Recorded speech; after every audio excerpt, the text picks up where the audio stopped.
What is up, BooTube? I'm here in my part 2 to Supergirl Season 1. I believe episode 20. Hang on. Was it 20? Yep, episode 20. Sorry, I was like, it's right here on my piece of paper. But anyway, Supergirl Season 1, episode 20, titled Better Angels, which is the season finale of Season 1. Hang on for a sec. Sorry, I thought I saw something interesting on TV. But anyway, let's do this. Part 2 of episode 20 of Season 1 of Supergirl, which is the season finale of Season 1.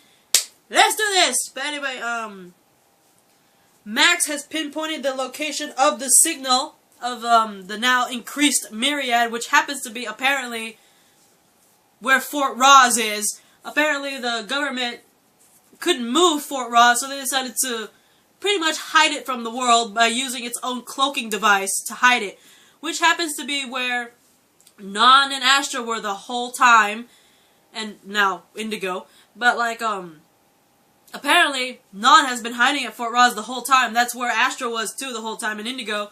So apparently Fort Ross has not moved from its crash site since, and pretty much the government used the Fort Ross's own cloaking device to hide it from the world.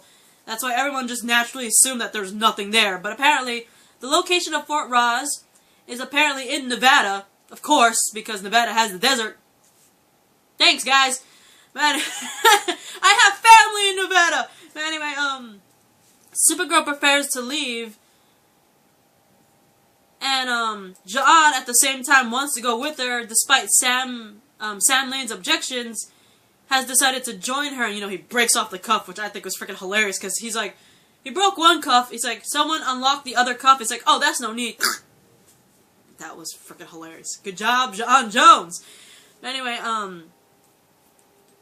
Supergirl and John decide to go, and Alex tells them both to be careful.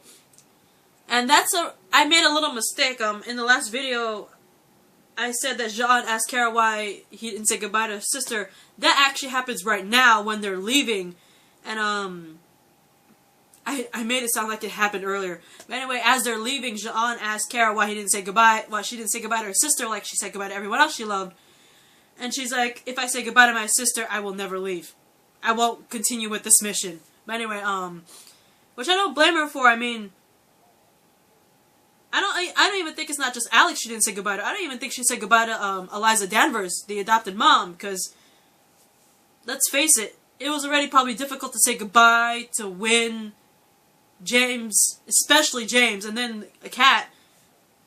Probably is 10 times worse with the family that took her in, so I don't blame her for, like, not wanting to really truly say goodbye.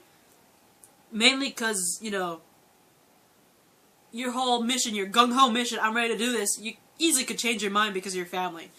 But anyway, when Kara and John arrive at Fort Ross, they are ready to face off against Non and Indigo, sorry, my feet are cramping, who are ready to leave Earth with the spaceship, while leaving the rest of the residents of National City in a serious and fatal headache that could pretty much kill everyone within now 6 minutes. Remember, in the last video, they had 4 hours, and now they're down to 6 minutes, guys.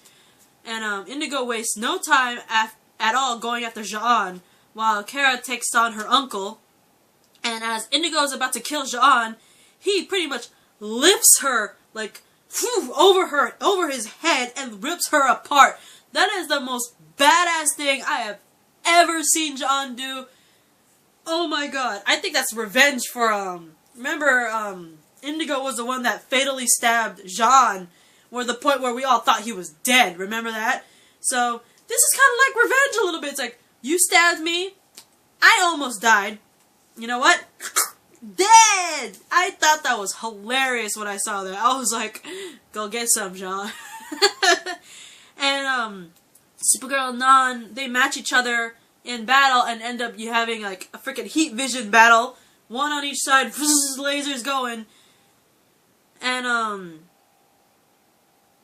Non abruptly collapses from the strain of Kara's force vision because, during the whole little heat vision thing, Kara gets all this extra power and her heat vision ends up pretty much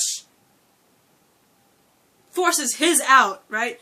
So it's like, here's her vision, they're at odds with each other, right? But Kara's power, like, forces his back at him, and he abruptly collapses from the strain of the forced vision that Kara did, and pretty much makes him permanently blind. And I'm like, take that, you son of a bitch. There are so many times when they have tried to explain over to Non that Astra did not want Myriad anymore for Earth, but his stupid ass would not listen, and then he decided to be all kinds of idiotic and listen to Indigo.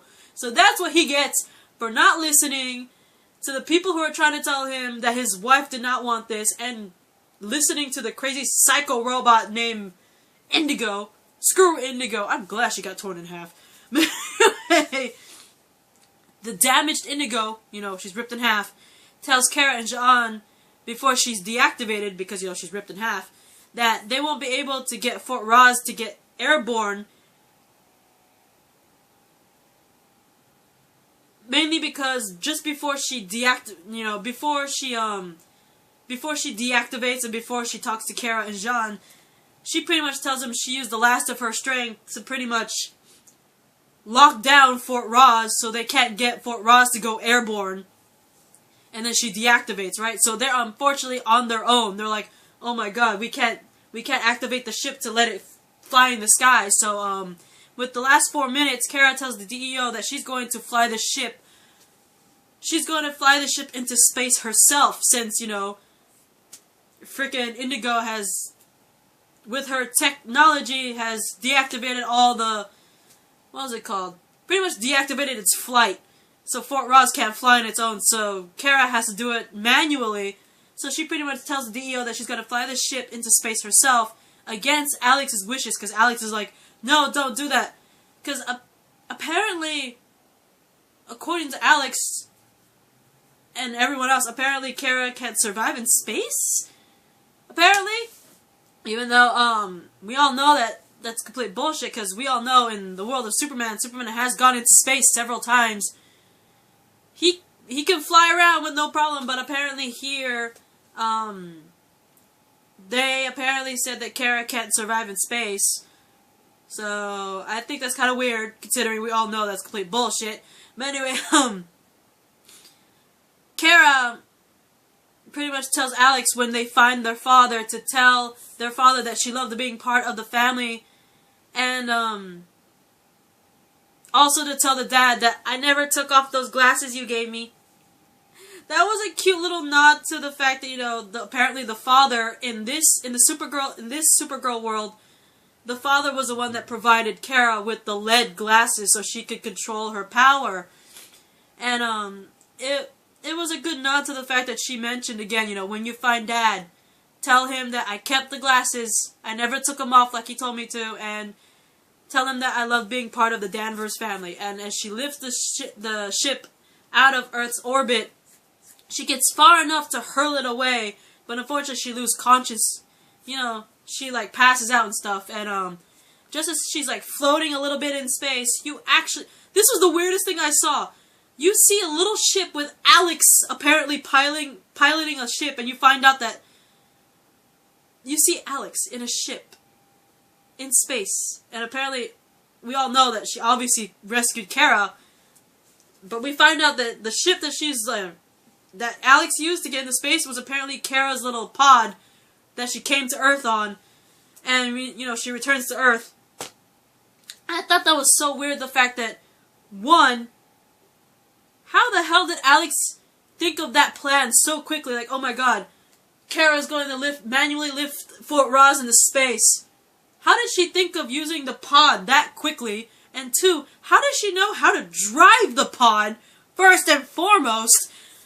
But whatever. But anyway, Kara ends up waking up at the DEO, and Alex gives her news that she managed to save Earth, and gives back the necklace. I forgot to mention that before Kara and Jean took off, she gives her necklace to Alex, telling her to keep it safe for her.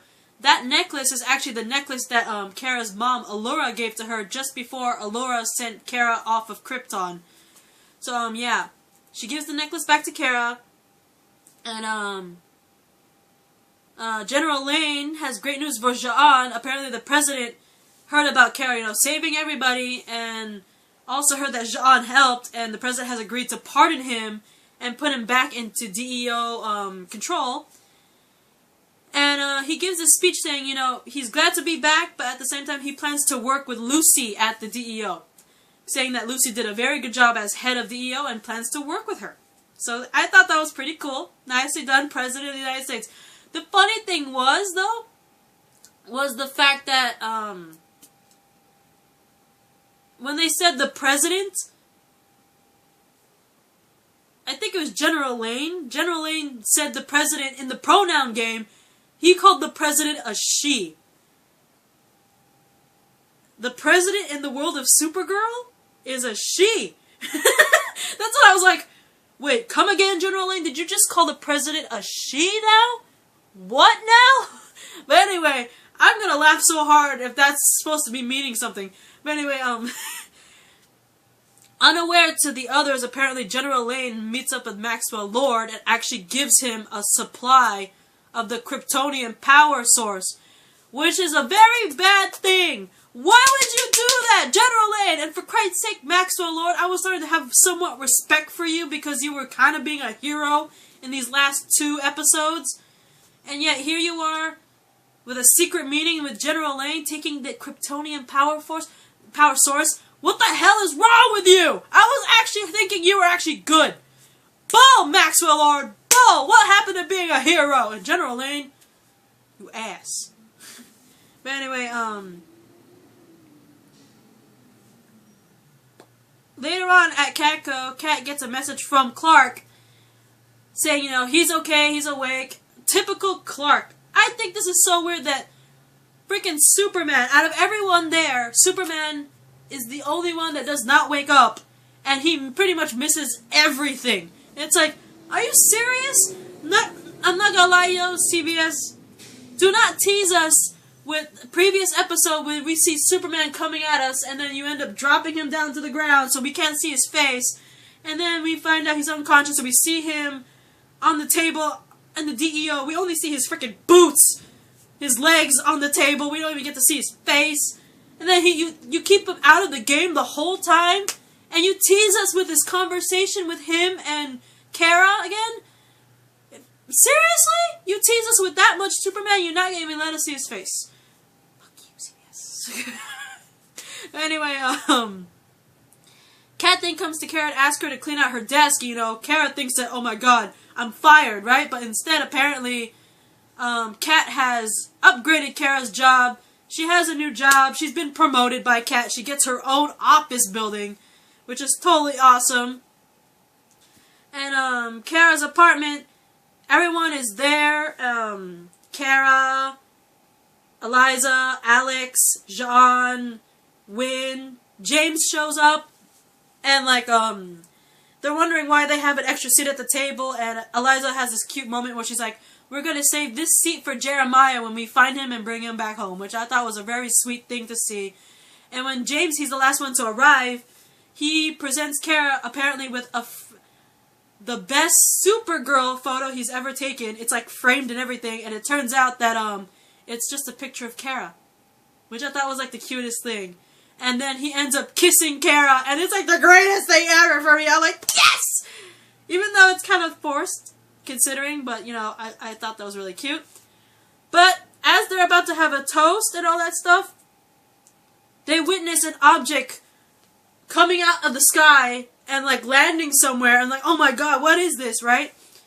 So, you know, Supergirl, like, rips her shirt, you know, Supergirl logo and all that.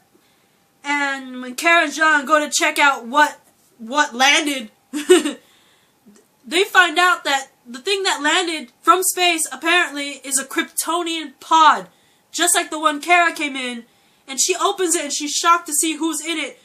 I want to know who the fuck it is! What the hell? Who's in the pod? Hashtag that. And I'm running out of time. I will probably have another video about it later. Goodbye, guys. Bye.